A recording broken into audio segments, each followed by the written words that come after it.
నమస్తే, welcome to hit TV. నేను మౌనిక. రెండు తెలుగు రాష్ట్ర రాజకీయాల గురించి విశ్లేషించడానికి ఈ రోజు పొలిటికల్ అనలిస్ట్ విజ్డమ్ చౌదరి గారు ఉన్నారు. వారితో మాట్లాడదాం. సార్ నమస్తే. సార్ నమస్తే అమ్మా. ఎలా ఉన్నారండి? ఫైన్ అమ్మా. సార్ ఇప్పుడు వైసీపీ పార్టీ ఓట్లు చీల్చడం కోసమే షర్మిల గారికి ఏపీలో పీసీసీ బాధ్యతలు ఇచ్చారు అనుకోవచ్చా? అలా అని ఎందుకు అనుకోవాలి మనం? ఇప్పుడు కాంగ్రెస్ పార్టీ లేకుండా, కాంగ్రెస్ పార్టీ మద్దతు లేకుండా వైసీపీ స్టేజ్కి వచ్చిందా? అసలు వైసీపీలో ఉన్న వాళ్ళంతా ఎవరు? తెలుగుదేశంలో టిక్కెట్లు రావడం, ఇంకే వేరే ఆలోచనతో వచ్చిన వాళ్ళు మినహాయిస్తే మిగతా అంతా ఎవరు? విలేజ్లో టీడీపీకి వ్యతిరేకంగా కాంగ్రెస్ క్యాడర్ వైసీపీకి షిఫ్ట్ అయింది.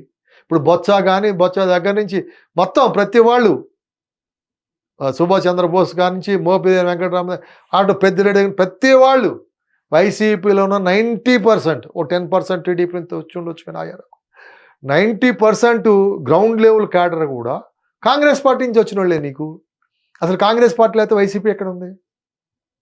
ఇప్పుడు ఏదైతే రాష్ట్ర విభజన తర్వాత ప్రజల్లో ఉన్నటువంటి అసంతృప్తి మూలంగా కాంగ్రెస్ అన్యాయం చేసిన భావంతో ఆ కాంగ్రెస్ క్యాడర్కి టీడీపీకి ఆల్టర్నేట్గా వైసీపీ చూజ్ చేసుకోవడం వల్ల వైసీపీకి బలం వచ్చింది.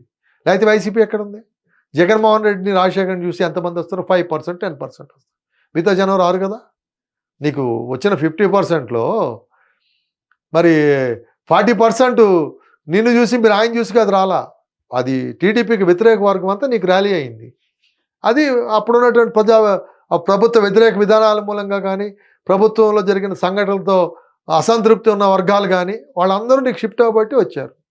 ఇవాళ ఉద్యోగ వర్గం తీసుకోండి, ఉద్యోగులు, ఉపాధ్యాయులు అందరూ కూడా ఆ రోజున ఎన్ని చేసినా కానీ చంద్రబాబు మీద ఉన్న అసంతృప్తితో, అంటే చంద్రబాబు కారణమా, కలెక్టర్ల కారణమా, డిఈఓల కారణమా, ఎవరైనాది పక్కా పెడితే ఆ రోజున ప్రభుత్వంలో ఉన్నటువంటి అధికారుల మూలంగా కానీ, రాజకీయ నాయకుల మూలంగా ఇబ్బంది పడ్డ వాళ్ళంతా కూడా నీకు ఓటేశారు. ఈవేళ వాళ్ళు నీకు ఓటేసే పరిస్థితి ఉందా? అక్కడ పిఆర్సీఓ, డిఏనో ఇంకోటి అడిగే పరిస్థితి నుంచి పోయి జీతం వస్తే చాలరా అనే పరిస్థితి, పెన్షన్ వస్తే ఎప్పుడు పెన్షన్ పడుతుందో తెలియని పరిస్థితి ముసలిళ్ళకి. వాళ్ళ శాపాలన్నీ తింటా ఉన్నావు ఈవేళ నువ్వు. ఇప్పుడు పెద్దవాళ్ళు ఆశీర్వాదాలు తీసుకోమంటారు, ఎందుకు? మంచి కోసం. అటువంటి వాళ్ళంతా నేను శపిస్తున్నారు ఈవేళ. సో ఆ శాపాలతోటి నువ్వు ఈవేళ ఎన్ని పరిస్థితులు పెట్టుకున్నప్పుడు కాంగ్రెస్ పార్టీ స్ట్రాటజీలో కూడా దాంట్లో ఇంకో చర్చ కూడా జరుగుతుంది. కాంగ్రెస్ మూలంగా మరి యాంటీ ఎస్టాబ్లిష్మెంట్ ఓటు కాంగ్రెస్ చీల్చి తెలుగుదేశానికి, జనసేనకు నష్టం చేస్తుంది అనేది కూడా కొంత చర్చ జరుగుతూ ఉంది. లేకపోతే ఆ యాంటీ ఓటు అంతా కూడా గంపగుత్తగా జనసేన, టీడీపీకే పోతుంది. ఇప్పుడు కాంగ్రెస్ బలపడటం మూలంగా వైసీపీతో పాటు యాంటీ ఎస్టాబ్లిష్మెంట్లు కూడా ఇద్దరు వద్దనుకున్నాడు అటు షిఫ్ట్ అయ్యే పరిస్థితి ఉంది. సో అందు గురించి ఏంటంటే దానికి ప్రధానంగా రాజకీయంగా ఏ పార్టీ అని ఏం చేస్తుంది? నువ్వేం చేసావు? తెలుగుదేశం వ్యతిరేకంగా ఎదగడానికి కాంగ్రెస్ నీకు దగ్గరికి ర్యాలీ అయింది, లేకపోతే నీకు ఎక్కడుంది? లేదు.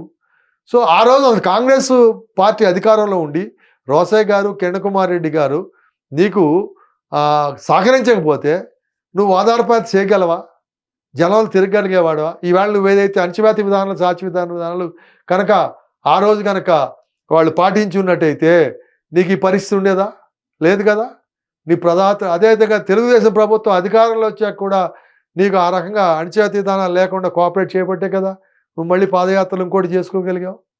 సో అవన్నీ దానికి అటు కాంగ్రెస్ పార్టీ కానీ, తెలుగుదేశం పార్టీ కానీ సహకారం లేకుండానే నువ్వు జనంలోకి వెళ్ళగలిగావా? జనంలో తిరగలిగావా? నువ్వు జనంలో ఏం మాట్లాడావు, నంద్యాలలో ఏం మాట్లాడావు, బైలక్షన్ వెళ్ళి నడి రోడ్డు మీద చంద్రబాబుని కాల్చాంపండి అన్నావు, కానీ వాళ్ళ మీద ఏం కేసు కట్టలా. కానీ ఏ చిన్న మాట అన్నా వాళ్ళ మీద కేసు కడతా ఉన్నావు. ఎవరు? అయ్యన్న పాత్ర గారు మీటింగ్లో వచ్చి నిన్ను ట్రోల్ చేస్తూ మాట్లాడితేనే అతని మీద కేసు కట్టేవే. ఆ పట్టాభి బాంచేత అంటే అర్థమే లేని మాట అది, దానికి మీనింగ్లెస్ వర్డ్ అది. కాకపోతే కోపంలో ప్రతి ఒడు మాట్లాడే మాటే తప్ప హిందీలో కానీ, ఇంగ్లీష్లో కానీ, తెలుగులో కానీ, సాంస్క్రిట్లో కానీ బాంచేతానికి అర్థమే లేదు. అది ఆవేశంతో మాట్లాడే మాట. దాన్ని పట్టుకుని పట్టాభిని అరెస్ట్ చేయడానికి అంత ఇబ్బందులు పెట్టావే. అంకిరెడ్డి అంకయ్య గారు అని చెప్పి అతను జర్నలిస్ట్ని 75 ఏళ్ల వయసులో ఏదో సోషల్ మీడియా అని చెప్పి అతని ఇంటికి వెళ్ళి అరెస్ట్ చేసి అట్లా రంగనాయకం దగ్గర నుంచి ఎంతమందిని ఎన్ని రకాలుగా నువ్వు ఇబ్బందులు పెట్టావు. అవన్నీ మర్చిపోయి వేళ ఇవన్నీ ఏమి చీలుతుంది, ఆమె చీలుతుందని అన్నావు. కాంగ్రెస్ పార్టీ కూడా ఉంది. మన కాంగ్రెస్ పార్టీకి ఓటు ఎంత వచ్చిందండి? 1% కూడా రాలేదు మొన్న.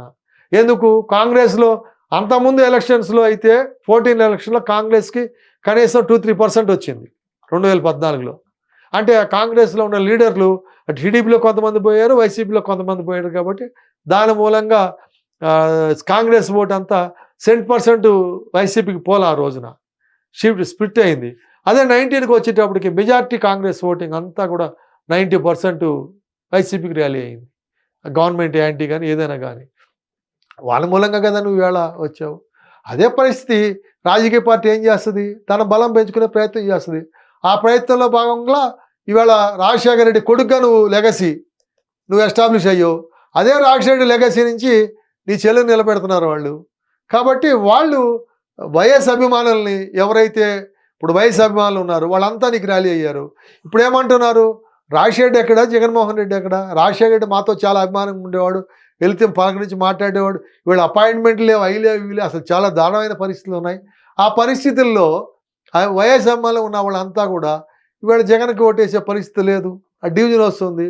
ఆ డివిజన్ ఓట్లని మళ్ళీ ఆ షర్మిలను పెట్టుకున్నట్టయితే వేరే పార్టీకి పోకుండా వాళ్ళు ర్యాలీ కావడానికి ఓ ప్రయత్నం చేసి కాంగ్రెస్ బలం పెంచుకునే ప్రయత్నం చేస్తూ ఉంది తప్ప నేను గెలుస్తానని నేను చెప్పలేను. కానీ అయితే షర్మిల లేకపోతే సునీత లాంటి వాళ్ళు కడపలో నిలబడితే వాళ్ళ వరకు మరి అవతల ఒక అంటే కీన్ ఫైట్ ఇచ్చి కొన్ని చోట్ల కనీసం దాని ఎఫెక్ట్ ఏమవుతుందంటే ముఖ్యమైన నాయకులకు నిలబడితే కనుక మెయిన్ కంటెస్ట్లోకి వచ్చి కీన్ ఫైట్ ఇచ్చి పరిస్థితి వస్తుంది తప్ప దాని మూలంగా ఏది చంద్రబాబును బయలుపడటానికని కాదు.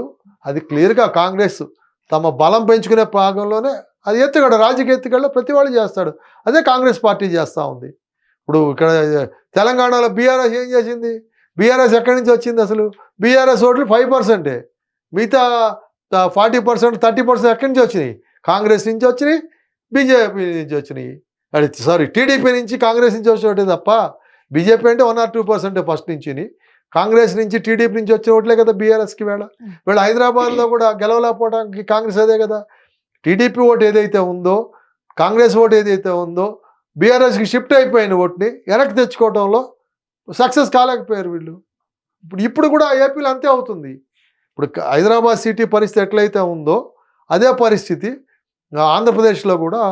దాని మూలంగా ఏమవుతుందంటే ఏదైతే వైసీపీకి వైఎస్ఆర్ అభిమానులు ఎవరైతే ఉన్నారో, ఇంకా ప్రజా వ్యతిరేక విధానంలో టీడీపీ వద్దు, జనసేన వద్దు అనుకున్న వాళ్ళంతా కూడా థర్డ్ ఆల్టర్నేట్గా కాంగ్రెస్ షిఫ్ట్ అయ్యే పరిస్థితి మూలంగా నేను అనుకోవడం కాంగ్రెస్ కూడా మేజర్గా ఓవరాల్గా థర్డ్ పాయింట్గా కనుక పోటీ చేస్తే 5 to 10% ఓట్ షేర్ తీసుకునే పరిస్థితులు అయితే ఉన్నాయి. 5% తగ్గకుండా ఓట్లు వస్తాయి. కొన్ని చోట్ల మంచి ఫైట్ కూడా క్యాండిడేట్లను బట్టి. ఇప్పుడు ఇండిపెండెంట్గానే 40 ఇవ్వగలిగినాడు, కాంగ్రెస్ సింబల్తో నిలబడితే ఆ 5% తోటి నువ్వు ఫైట్ ఇచ్చే పరిస్థితి ఉంటుంది. కాబట్టి ఖచ్చితంగా దాని మూలంగా కాంగ్రెస్ బలం పెంచుకునే ప్రయత్నాల్లో భాగమే తప్ప మరొకటి ఉండదు. ఇవాళ బీజేపీ ఎక్కడి నుంచి వచ్చింది? హైదరాబాద్లో టీడీపీ కాంగ్రెస్ వీక్ అవ్వబట్టే కదా నీకు ఇది ఆల్టర్నేట్గా బీజేపీకి ర్యాలీ అయ్యారు జనాలు. ఇప్పుడు టీడీపీ కాంగ్రెస్ వాళ్ళు బీఆర్ఎస్కి బీజేపీకి ర్యాలీ అవడం మూలంగానే కాంగ్రెస్ హైదరాబాద్ లిమిట్స్లో ఓడిపోవడానికి ప్రధానమైన కారణం. పల్లెల్లో ఆ పరిస్థితి లేదు కాబట్టి అక్కడ డిఫరెంట్ రిజల్ట్ వచ్చింది. దానికి తగ్గట్టు మైనారిటీ ఓట్స్. సో వాళ్ళు మైనారిటీ ఏం చేస్తారు, బీజేపీకి ఎగ్నెస్ట్గా ఎవరు స్ట్రాంగ్ అయితే వాడికి సపోర్ట్ చేస్తారు.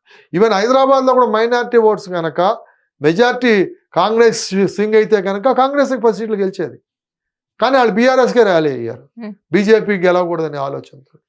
సో అది దానికి అంతే తప్ప దాన్ని అది వాళ్ళు ఏంటంటే షర్మిల పార్టీని కాంగ్రెస్ని, షర్మిల నాయకత్వం కాంగ్రెస్ని బలపడకుండా ఉండటానికి చేసే ఒక ప్రచారం తప్ప అది ఏం లేదు. నిజంగా నీ మీద అభిమానం ఉన్నవాడు నీ గవర్నమెంట్ కావాలని నీకే ఓటేస్తాడు. నీ మీద వ్యతిరేకంగా కాంగ్రెస్ క్యాడర్ మాత్రం షిఫ్ట్ అవుతుంది. టికెట్లు అన్నవాళ్ళు ఇంకోళ్ళు షిఫ్ట్ అయ్యే అవకాశం అయితే ఖచ్చితంగా ఉంది.